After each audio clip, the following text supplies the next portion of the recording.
मैं फरहान और आप देख रहे हैं इंडियन मीडिया बुक और हम बात करेंगे नीट के बारे में। 2024 का नीट का जो एग्ज़ाम है वो मई के महीने में होने वाला है। नीट के एग्ज़ाम के बाद जब रिज़ल्ट आएगा तो एडमिशन का सिलसिला शुरू होगा। कुछ लोग इंडिया में एडमिशन कराएंगे उनके स्कोर के हिसाब से, और बहुत सारे बच्चे अब्रॉड में जाएंगे MBBS का एडमिशन कराने के लिए। इसी सिलसिले में हम आज बात करेंगे। 2024 के नीट के रिज़ल्ट के बाद अगर आप MBBS में अब्रॉड का एडमिशन कराते हैं तो किन किन बातों का आपको ध्यान रखना पड़ेगा। अब्रॉड में एडमिशन कराने से पहले आपको एक चीज़ का ध्यान रखना बहुत ज़रूरी है। किस कॉलेज में एडमिशन लेना है, किस कंट्री में जाना है और NMC के रूल क्या है।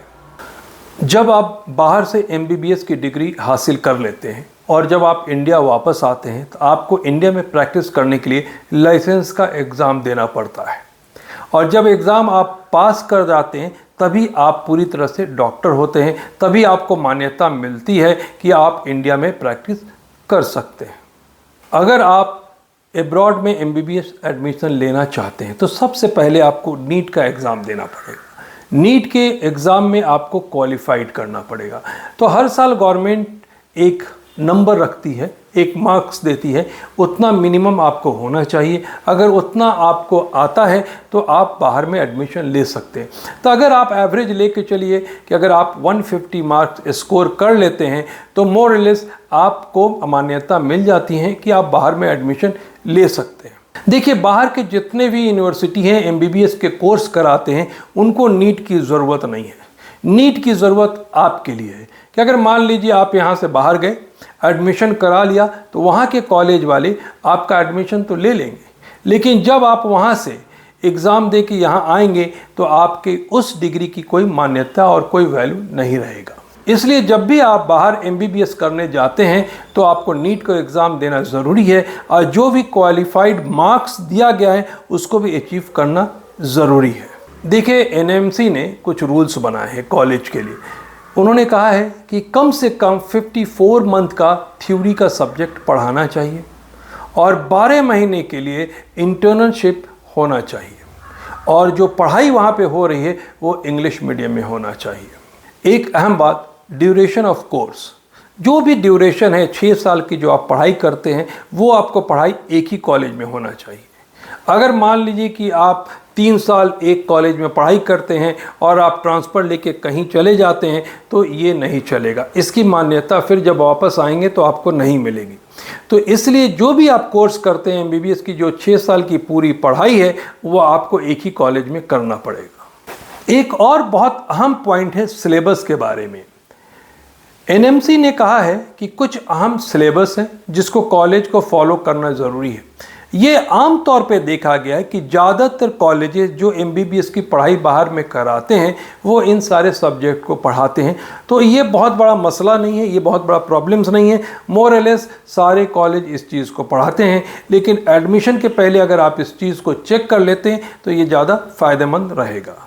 जिस भी कंट्री में आप पढ़ने जा रहे हैं, आपका कोर्स कंप्लीट होने के बाद जब आपको डिग्री हाथ में मिल जाता है तो उस कंट्री को लाइसेंस देना पड़ेगा कि ये जो डॉक्टर यहाँ बना है हमारे कंट्री में प्रैक्टिस कर सकता है।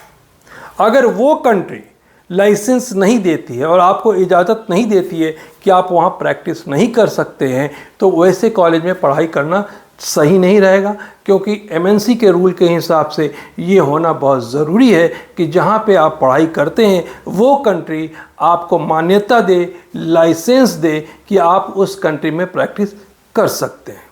ये रूल बहुत ही अच्छा है स्टूडेंट के लिए। ये रूल क्यों लाया गया? रूल इसलिए लाया गया कि पढ़ाई अच्छी होगी और वहाँ से जो भी डॉक्टर पढ़ के लिख लेंगे वो क्वालिटी डॉक्टर लिख लेंगे। क्योंकि मान लीजिए मैं अपने कंट्री में आपको पढ़ा रहा हूँ और पढ़ाकर सिर्फ भेज रहा हूँ, एज ए बिजनेस मैं कर रहा हूँ, तो इसका मतलब है मुझे इतना फोकस नहीं है कि ये जो बच्चे हैं डॉक्टर बन जाएँ, लेकिन कैसी भी डिग्री मिले, डिग्री से मतलब है तो एक बिजनेस है। इसलिए इस रूल को इसलिए लाया गया है कि अगर आप बच्चों को बुलाते हैं, डॉक्टर बनाते हैं, तो सबसे पहले आप लाइसेंस दीजिए अपने कंट्री में प्रैक्टिस करने के लिए। ये कुछ ज़रूरी पॉइंट थे जो आपको एडमिशन लेने के पहले देखना ज़रूरी है, जिसमें आपको आ गया कि नीट का स्कोर होना ज़रूरी है, जिसमें आगे आके जो भी कॉलेज आप सेलेक्ट कर रहे हैं वहाँ पे थ्योरी सही से होना चाहिए, आपको सिलेबस मेंटेन होना चाहिए, इंग्लिश में पढ़ाई होनी चाहिए। ये मोटा मोटी चीज़ें हैं एडमिशन लेने से पहले आपको देखना बहुत ही ज़रूरी है। दूसरी और लास्ट अहम बात जो डिटेल में बाद में बात करूँगा कि जब भी आप किसी भी एजेंट को सेलेक्ट करते हैं आपका एडमिशन कराने के लिए, तो उसमें का भी सिलेक्शन बहुत सही होना चाहिए, क्योंकि बाद में आपको परेशानी ना हो। सबसे पहले ध्यान रखिए कि आप उस आदमी से ये पूछें कि हमारा टोटल ड्यूरेशन कितना है, वो आपको बताएगा। दूसरी बात कि पूरे कोर्स में पैसा कितना लगेगा और पहले साल में आपको कितना देना है और उसका कमीशन क्या है। देखिए, इस पे दो पार्ट होते हैं। एक यूनिवर्सिटी का फ़ीस होता है, तो जब भी आप यूनिवर्सिटी का फ़ीस है वो डायरेक्टली यूनिवर्सिटी में जमा कराएं, किसी को आपको देने की ज़रूरत नहीं है। अगर आप किसी को देते हैं तो वो कब जमा करेगा, जमा करता है कि नहीं करता, ये कुछ प्रॉब्लम्स आते हैं। तो बेहतर ये है कि जब भी आप एडमिशन लेते हैं तो यूनिवर्सिटी का जो पैसा है आप डायरेक्ट यूनिवर्सिटी में जमा कराएं। अब आप जैसे रहा कि वीज़ा है, पुलिस वेरिफिकेशन है, जो भी डॉक्यूमेंटेशन का काम है उसके लिए आप उनका पैसा दे सकते हैं। और जब आप काम करा लेते हैं तो उनका जो सर्विस चार्ज है वो आप पहले पूछ लें, वो सर्विस चार्ज उनको दे दें। कभी भी कॉलेज का फ़ीस जो है आप किसी को ना दें, डायरेक्ट यूनिवर्सिटी में जमा करें। इस सिलसिले में अगर आपके और भी कोई क्वेश्चन है तो आप कमेंट बॉक्स में लिख सकते हैं, हम उसका जवाब पूरी तरह से देने की कोशिश करेंगे। Thank you so much watching our channel.